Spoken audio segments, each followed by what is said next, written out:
नमस्ते। रामायण एक ऐसा महाकाव्य है जो सदियों से हमारे जहन में बसा है। लेकिन आज के इस एक्सप्लेनर में हम किसी कहानी की नहीं बल्कि ठोस भूगोल की बात करेंगे। हम श्रीलंका के उन स्थानों की बिल्कुल निष्पक्ष जांच करने वाले हैं जिन्हें रामायण से जोड़ा जाता है। इस सफर में हम स्थानीय मान्यताओं के साथ साथ ऐतिहासिक ग्रंथों और वैज्ञानिक प्रतिसिद्धांतों यानी काउंटर थ्योरीज को भी खंगालने वाले हैं। तो चलिए बिना किसी देरी के शुरू करते हैं। शुरुआत करते हैं आधुनिक श्रीलंका के इस नक्शे से।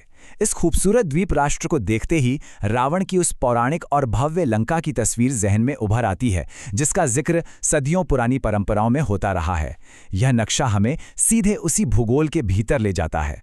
और यहीं से एक बहुत ही बड़ा और रहस्यमयी सवाल खड़ा होता है, जो हमारी इस पूरी चर्चा का आधार है। क्या आज की इस वास्तविक दुनिया में उस पौराणिक स्वर्णनगरी लंका को सचमुच नक्शे पर सटीक रूप से खोजा जा सकता है? क्या हम भौतिक स्थलों के जरिए इस महाकाव्य के असल स्थान को साबित कर सकते हैं, या फिर आधुनिक वैज्ञानिक और ऐतिहासिक रिकॉर्ड हमें किसी बिल्कुल अलग ही दिशा में ले जाते हैं? तो आइए सबसे पहले भाग 1 की ओर बढ़ते हैं, जहां हम सीधे उन प्राकृतिक स्थलों पर नजर डालेंगे जो माता सीता के निर्वासन और उनके मार्ग से जुड़े माने जाते हैं। स्थानीय परंपराओं पर गौर करें तो विराग नटोटा के इस घने जंगल को रावण के पुष्पक विमान के उतरने की जगह माना जाता है। दिलचस्प बात यह है कि सिंगली भाषा में विरागनटोटा का शाब्दिक अर्थ ही होता है विमान उतरने का स्थान, और इसके बिल्कुल पास ही है सीता कोटुआ। कहा जाता है कि यही वो पहला असली किला था जहां सीता जी को बंदी बनाकर रखा गया था। लेकिन कहानी यहीं खत्म नहीं होती। इस महाकाव्य से जुड़ी कुछ ऐसी प्राकृतिक असामान्यताएं हैं जो सच में हैरान कर देती हैं। उदाहरण के लिए उस सानुगोड़ा की झुलसी हुई काली मिट्टी को ही ले लीजिए। मान्यता है कि ये जगह हनुमान जी की लगाई आग से जली थी। उधर हक्कला को देखें तो वहां के उष्णकटिबंधीय मौसम में रहस्यमयी ढंग से हिमालय के पौधे उगते हैं। सीता एलिया का झरना अपना स्वाद खो चुका है और चैरियट पाथ की जमीन आज भी पूरी तरह से बंजर है। ये चीजें वाकई सोचने पर मजबूर कर देती हैं। और ये प्राचीन कथाएं हमारी आज की दुनिया में किस कदर गहराई से रची बसी हैं, इसका सबसे बेहतरीन उदाहरण है दिवरुमपोला। ये वो जगह है जहां माना जाता है कि सीता जी ने अग्नि परीक्षा दी थी। हैरान करने वाली बात यह है कि आधुनिक ग्राम न्यायालय आज भी इस जगह पर ली गई शपथ को कानूनी रूप से मान्यता देते हैं। मतलब सदियों पुरानी आस्था आज भी न्याय प्रणाली का एक अहम हिस्सा है। इसके अलावा कोबरा हुड गुफा भी एक बहुत ही आकर्षक भौतिक प्रमाण है। स्थानीय लोगों का दृढ़ विश्वास है कि बचाव दलों के नजरों से बचाने के लिए सीता जी को इसी गुफा में छिपाया गया था। पुरातात्विक परीक्षणों से यह साबित हो चुका है कि सांप के फन जैसे आकार वाली यह गुफा 100% प्राकृतिक है और इसमें जो चित्र मिले हैं वे ईसा पूर्व युग के हैं। चलिए अब हम निर्वासन के स्थलों से आगे बढ़ते हैं और भाग 2 में उस विशाल संरचना की बात करते हैं जिसने एक पूरी सेना को इस द्वीप तक पहुंचाया। सबसे जरूरी है इस कनेक्शन को विजुअलाइज करना। हम बात कर रहे हैं राम सेतु या एडम्स ब्रिज की। ये चूना पत्थर के उथले क्षेत्रों की एक ऐसी अद्भुत श्रृंखला है जो भौतिक रूप से भारत के दक्षिण पूर्वी तट को श्रीलंका के उत्तर पश्चिमी तट से जोड़ती है। समुद्र के बीचों बीच ठीक 30 किलोमीटर तक फैली इस अविश्वसनीय संरचना ने वैज्ञानिकों और इतिहासकारों के बीच एक लंबी और काफी तीखी बहस छेड़ रखी है। आखिर इसकी असली उत्पत्ति कैसे हुई? इस सवाल पर शोधकर्ताओं के बीच 2 बिल्कुल स्पष्ट और अलग-अलग राय हैं। एक पक्ष रामेश्वरम में पानी पर तैरने वाले पत्थरों, नासा की कुछ तस्वीरों और प्राचीन मानव समय रेखाओं का हवाला देकर इसे एक मानव निर्मित पुल मानता है।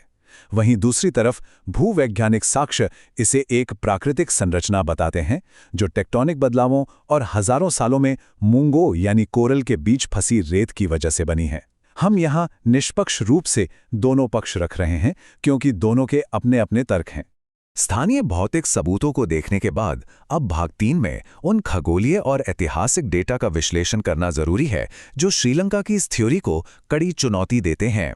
अगर हम सूर्य सिद्धांत जैसे प्राचीन भारतीय खगोल विज्ञान ग्रंथों को देखें तो उनमें लंका को स्पष्ट रूप से भूमध्य रेखा पर यानी बिल्कुल 0 डिग्री अक्षांश पर बताया गया है। ये बात आज के श्रीलंका की स्थिति से बिल्कुल मेल नहीं खाती, क्योंकि श्रीलंका भूमध्य रेखा से 7 डिग्री उत्तर में है। इतना ही नहीं, ग्रंथों के अनुसार लंका की दूरी 100 योजन मतलब लगभग 1287 किलोमीटर थी, जबकि श्रीलंका तो भारतीय तट से मुश्किल से 20 मील दूर है। और दिशा भी दक्षिण पश्चिम की जगह दक्षिण पूर्व है। इसके साथ ही भूवैज्ञानिक साक्ष्य एक और दिलचस्प तथ्य सामने लाते हैं। लास्ट ग्लेशियल मैक्सिमम यानी अंतिम हिमयुग के दौरान जब समुद्र का स्तर आज से करीब 120 से 130 मीटर नीचे था, तब श्रीलंका पूरी तरह से भारतीय मुख्य भूमि से जमीन के रास्ते जुड़ा हुआ था। अब जरा सोचिए, ये बात महाकाव्य के उस वर्णन के बिल्कुल विपरीत है जिसमें लंका को समुद्र के पार एक बहुत दूर स्थित द्वीप बताया गया है, जहां पहुंचने के लिए अथाह समंदर पार करना ही एकमात्र रास्ता था। इस भौगोलिक रहस्य को जो बात और भी उलझा देती है वो है प्राचीन ग्रंथों का विवरण। श्रीमद् भागवतम जैसे कई क्लासिकल ग्रंथ और पुराने यात्रा वृत्तांत स्पष्ट रूप से सिंहल द्वीप यानी आज के श्रीलंका को रावण की लंका से बिल्कुल अलग और भिन्न स्थान मानते हैं। दोनों को स्पष्ट रूप से अलग अलग जगहों के रूप में दर्ज किया गया है। इन्हीं सब बातों को आधार बनाकर कुछ इतिहासकारों ने एक बिल्कुल अलग थ्योरी पेश की है, मध्य भारत का सिद्धांत। उनका तर्क है कि रामायण की मूल घटनाएं मध्य भारत के विंध्य पर्वतों में घटी थीं। वे बताते हैं कि रामायण में वर्णित साल के पेड़ सिर्फ छोटा नागपुर के पठारी इलाकों में ही उगते हैं। इसके अलावा मध्य भारत की गोंड जनजातियां आज भी रावण का सम्मान करती हैं, और सबसे चौंकाने वाली बात, स्थानीय मुंडारी भाषा में लंका शब्द का मतलब ही होता है पहाड़ी की चोटी या कोई ऊंचा स्थान। तो अंत में हम इसी मोड़ पर खड़े हैं। क्या लंका मध्य भारत की कोई ऊंची पहाड़ी थी? क्या वो भूमध्य रेखा पर स्थित कोई ऐसा द्वीप था जो अब हमेशा के लिए लहरों के नीचे समा चुका है? या फिर ये वही आधुनिक श्रीलंका है जिसे हम आज इस नाम से जानते हैं? सच चाहे जो भी हो, लेकिन एक बात तो बिल्कुल साफ है, इन प्राकृतिक स्थलों और पुरातात्विक निशानियों की ये श्रृंखला ये सुनिश्चित करती है कि ये प्राचीन महाकाव्य आज भी हमारी दुनिया को लगातार आकार दे रहा है। इन सभी साक्ष्यों को करीब से देखने के बाद आपको क्या लगता है, कौन सी थ्योरी सच्चाई के सबसे करीब है?